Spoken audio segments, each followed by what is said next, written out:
Hi guys, I'm here at Black Music Canada and today we're going to be interviewing Aiza. Aiza. Can you tell us a little bit about yourself? Yes, so I'm an artist. I love storytelling. I'm a musician, an actor, producer, a writer, and I love people and I really want to empower as much as possible through my art, empower myself and others. So you do a lot.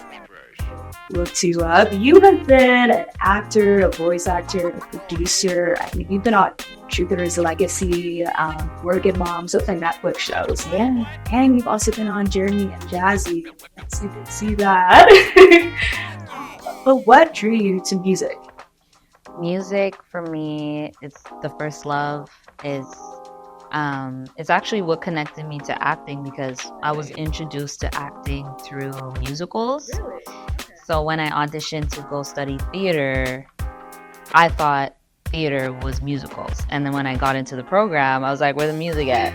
Like, it was ridiculous. Anyway, so music, always loved it, grew up around it. It's a very healing, grounding force in my life. And I started singing from very young, songwriting as well. And then when I got into the theater program after high school, because I was missing music so much, I think that's what pushed me to start songwriting more steadily. And yeah, it's just been a long journey of being in different bands. I did some corporate stuff for a while where I was honestly, at some point I was like, if I have to sing I Will Survive one more time, everybody gone. Okay. You know what I mean? Okay. I was over it. So, but it was a cool experience. I mean, I was like, I don't want to sing covers. I want to sing my own stuff, so it really pushed me back into, taking center stage in my life as a solo artist.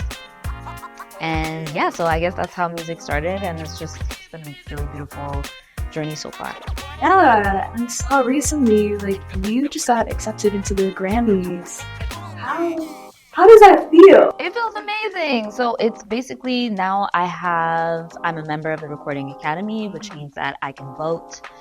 There's a bunch of, networking events, and it's like a really big community of artists around the world, and it feels really good. And I was recommended by Divinity Rocks, who's my mentor, and she's an incredible musician. How have you evolved as an artist, especially from where you began to where you are now? I've changed so much. I think, yeah, for the better. I'm definitely more unapologetic, and I feel like I've always had this through line of wanting to empower and, make people feel good through my music and heal through my music. Now I feel like I've settled into my message and I feel a lot more confident in it. And before, I think I was a little more gentle, and now I think with the album, especially after having worked on Corona Bops, it's an EP that I produced with my sister Kamana, and the songs are very bold.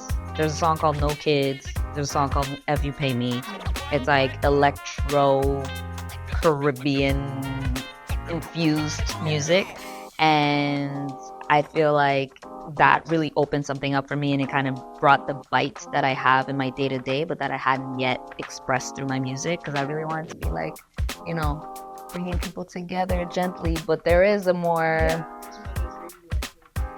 to be in people's faces. Yeah, exactly. So I feel like now it's a nice blend of all of that, and I've been on this journey of really crafting a sound that's like a blend of pop, Afro rhythms, R&B, soul, and You're going to continue including the French? Oh, for sure. And I feel like all of that, now I'm in a nice pocket. Finally hit that spot, and I'm excited to just keep expanding on that. Okay, but how long do you think it took you to get to this point? Because I know for a lot of artists, when it comes to being vulnerable, or just when it comes to asserting themselves, especially the Black woman, it's hard to get there. Right.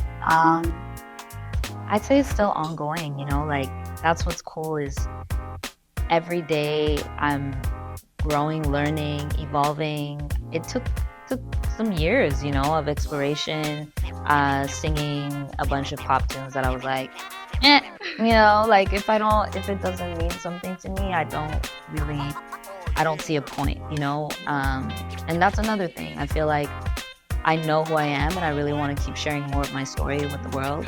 And the more personal I get, I guess that's one way it's really evolved, is that before I really wanted to include everyone. And that's cool, but I'm realizing that the more specific I get, the more people relate. Do you think it's even possible to? I don't. And that, I think, is something that I'm accepting. I'm not for everyone, but talking about my experience as a young, Black, talented, gifted woman walking the earth, in Canada, making my music and juggling a bunch of different interests.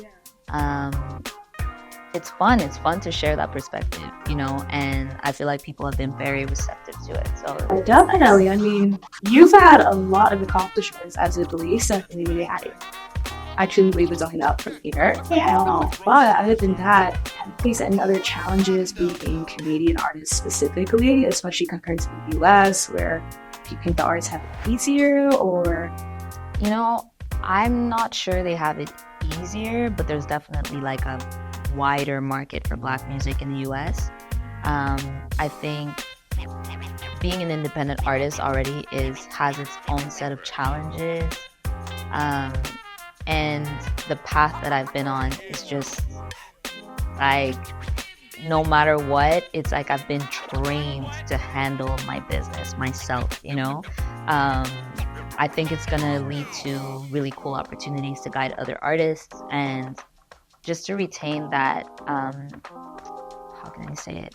Like, to really be at the helm of everything, creatively, and then what it is that I want to infuse my work into. And I'd say in Canada, it's still very white folk, folk music, indie rock, so I make Afro pop music, and exactly, it's like I think people are receptive to it, but there's still a sense of, like, for me, I'm automatically like in the world music category, and I guess I'm just gonna kind of roll with it, but it's not quite that, because my music is very pop, still. So I guess it's just finding that space where, that niche where people can find me, so I'm still like working on that. I'd say the challenge as an artist in Canada, as an independent artist in Canada, is I feel like the music industry is not, the infrastructure is not really there for us to go really, really big, especially in the genre of music that I make, which is Afropop, R&B, soul. But there's still a lot of really cool opportunities out here, and I feel like it's a great place to incubate and discover what lights you up. And once you have that, then you can kind of go around the world, it builds your stamina. And one advantage that we do have here is the grant system. You can apply for a grant. And that really helped me get my album off the ground, getting the support from Factory, Canada Council, Toronto Arts Council, Ontario Arts Council. There are a lot of different things. And also grants that support, people of the global majority, queer people, so it's just like all of that. All of that is helpful. So there's challenges, but there's also good things about being here. Some controversial question. If you could switch to being like a US-based artist, would you? Yes, but not, I don't think that you can just shake off and like cut the cord, It's like I was born in Montreal and now I'm in Toronto. Montreal is still very much a part of me. Montreal has shaped me as the artist that I am, and then coming to Toronto, it's helped me expand. So wherever I go, I'm going to bring Canada with me. Wherever I go, I'm going to bring Burundi with me. So I'm just seeing it as an expansion of my reach. So yeah, why not? I feel like there's so much happening in the US. Like, I'm not gonna, shy away from it. Exactly. I think that guy, gotta be the drop it. No, you don't. You do not. you know, and that's it. So there's Europe as well, and I sing in French, and there's a big community like of French speaking. Yeah, like, and that's one thing. Like the few times that I've performed in Los Angeles, people really love, like after the show they come up to me, they're like, what are those French songs, like do you have more? And I'm like, people really love when I speak French, so I'm gonna keep doing it. So for the album Irta Kana, where did you get that idea? That's a very big jump. I believe a lot of people, they start to film their music videos, you're like, start small, just go down the street or something, but you're like, no, let's go full, like I want to be in front of this waterfall, I want to be like doing this full routine. How did that go? Like what was the process? Like, tell me about it. Yeah, so I reached out to Will Niaga, who is an amazing emerging director, filmmaker from Ghana and Ivory Coast. He lives in Montreal, and I love his work.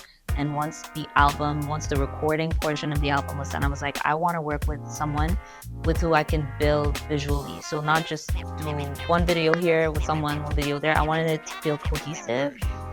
And when I sent him the album, I was like, look, these are the songs that I really want visuals for. What do you think? And he was absolutely super excited. But he was like, girl, there is no way we are shooting this on Shooter Street in Toronto. And I'm saying, we have to go to the motherland. So it was him. I was like, we gotta go. Yeah. He was like, the ancestors are going to be mad. It's like another example of dreaming bigger. You know, in my mind, it was like, artists who travel to wherever to shoot, like they're at another level that's usually what you expect. Yeah, I was like, oh, maybe I'm not there yet, like maybe. And then he just said it and I was like, oh. Do you think that was like a bit of imposter syndrome, like you were trying? Oh, I'm not there yet. I think, I don't know if it's imposter syndrome or just like,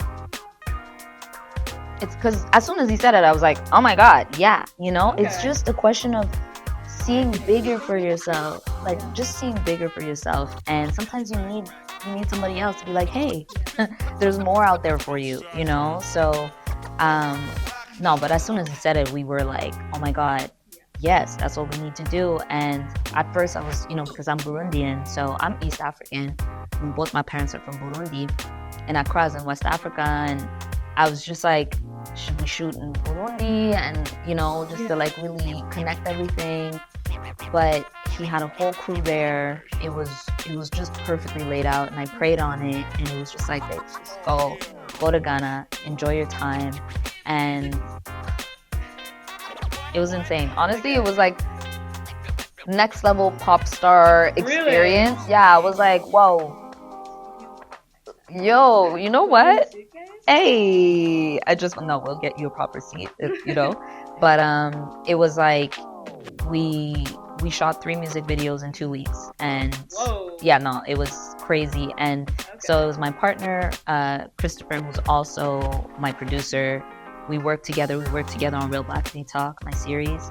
And so I took all that I learned about producing and I put it into those music videos. And next thing you know, we were out there.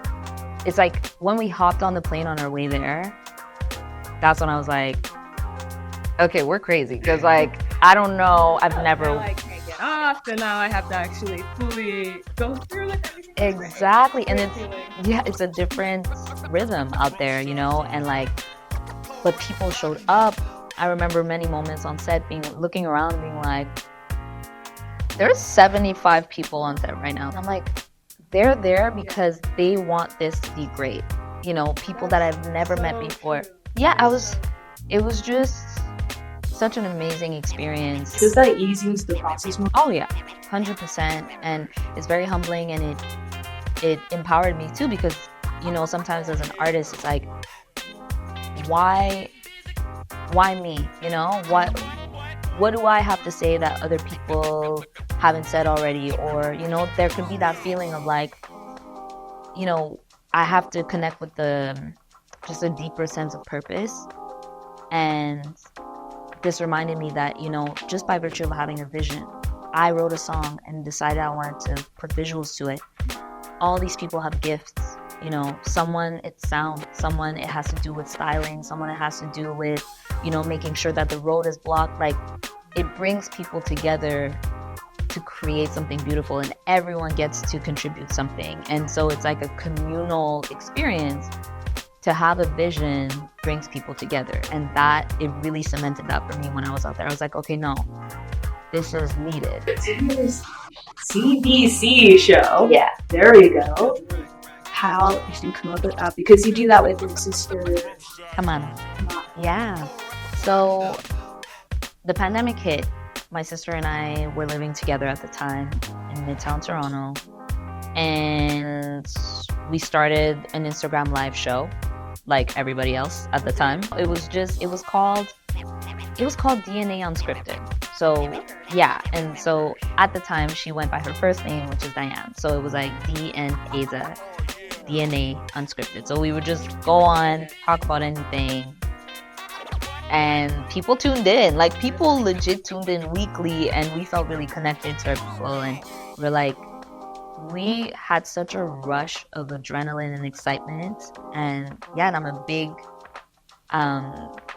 believer in that, like, follow your excitement. And we were just so hyped. And so we decided to pitch the concept to CBC. They had a creative relief fund program, and they had a bunch of money to infuse into original Canadian content. Yeah, and so we pitched the project. We had no expectations, but then they got back to us and they were like, we love it. Out of 9,000 applicants, different projects across the country, 10 were selected in our category. We were one of them. Yeah, we were just like, honestly, we were shook. We were like, oh, maybe there's like 500 people who like applied. And then when we finally sat down with the executive at CBC, they were like, listen, we went over 9,000 projects. And the way I knew we needed to have you guys on board is that I kept remembering y'all, no matter what. Yeah, we were just like, what? So we went straight into development, which was an interesting process, which is something that I can't stress enough. If you're writing a project, a series, a film, you need the development phase, which is just like you're throwing all the ideas at the wall, sifting through it. So it was my partner, Christopher, who's, once again, we were very closely on many different projects. And so it was the three of us executive producing. And then my mentor, Virginia Thompson, she showed up like an angel from I don't know where. She saw that we were hosting our show, and she was like, on Instagram, and she was like, when you're ready to talk producing, holla. And we were like, lady, we're just like on Instagram live. Like, what are you talking about? Yeah, and then a few weeks later, we got our development deal. We were like, oh my God, she knew. Some people just know. Yes. They just know. It's scary, but you know what? It's great. It worked out. Yeah, and so she pulled up with her team. So Verité Films, they mentored us through the whole process, because working with a broadcaster, and like there's the admin, then the creative, then the people that we're hiring, and it's a lot. It's super worth it. And yeah, so that's how the show came about. And we were just like, okay, it can't just be me and my sister shooting the shit in front of the camera. Now that we have this platform, what do we want to do? And yeah, we were like, look, we want to have Black experts on our show. We are experts of our own experiences as Black folks, so that's why they're Black experts. And we wanted it to be a wide array of different people, focusing on Black women and non-binary Black folk in Canada. And because it's so easy to get sucked into the US narrative, like African Americans and their stories, but we have an interesting story. It's not the same. It's not exactly the same, even though there's a lot of influences. So anyway, so we focused on that, had a blast. The show's called Real Blackity Talk. It's a 5-part series. Pardon me. Watch it, guys. Watch Real Blackity Talk. It's a 5-part series. We explore different topics with our guests, and there's music breaks, there's skits. We basically created the show. There's a lot in there. Yeah. But it works. It genuinely, guys, watch it. It works. Thank you. We created the show that we wished we could have seen growing up. And that's like, I feel like every Black artist is like dream to just create the show that you wanted to see growing up. Because growing up, you had like, No, at this point, any Black woman like on screen, I'm happy. But it's true, like dark-skinned women, like representation. 4C hair. hey, lacking. because even if you did see a dark skinned woman, That's the thing. And look, y'all look good. You rock that bust down, but like see it again, it's on my head. that's it. And that's the reason why I shaved my head. Really? Yeah, I spent most of last year like with my braids and but I arrived in January and I was like, I feel like it's the final frontier for me. I've never done the Yeah, and every Black woman needs to. I feel like at least one. Personal. Yeah. You shave your head at least once. Yeah, and like seeing the shape of your head and like feeling the water on your scalp. Also, just moving through the world like that, it's so different, but so freeing. It's freeing. I felt like it's just my face. And I was like, period. Like, I look good. It took a moment. Learning that like level of love and self-acceptance. Guys, should I shave my head again? Okay. You know what? You have the perfect face for it. And I love that. Seriously. Thank you. No, but it feels good because I feel like as a pop artist, like, like looking around, I'm like, as a kid, I wish there was that. I love me some Beyonce. I don't look like Beyonce. You know what I'm saying? Like, no one looks like Beyonce, but that's one thing. But it was just like, okay, is there room for me to have my 4C kinky fro, and still be a pop, like not necessarily go straight into like India Ari realm, which all my respect to her, love her, but it's just like there's like a specific stereotype of the earthy goddess who walks barefoot and especially regardless of the hairstyle, it's like a wig, braids, it's always long. That's it. And so I really wanted to be able to go on stage as myself, like with my short hair, and feel just as powerful. Because when you have long braids, you're just like flinging your hair, that's it. And it for sure creates a vibe, but I really wanted to feel complete and whole and beautiful and empowered and sexy with my hair. That's it. So now I'm good. Now I feel like I could do literally anything, and also my fan base, like they know, they're following me. They're like, okay, her hair's short now. Okay, yeah, this is who she is. Yeah. Well, guys, we're gonna have to wrap it up here. We talked a lot. We're a bunch of yappers, but hey. It was lovely talking to you. Gosh, guys. This was Aiza. Check her out on Instagram and on the Real Blackity Talk show on CBC. CBC. Thank you for having me.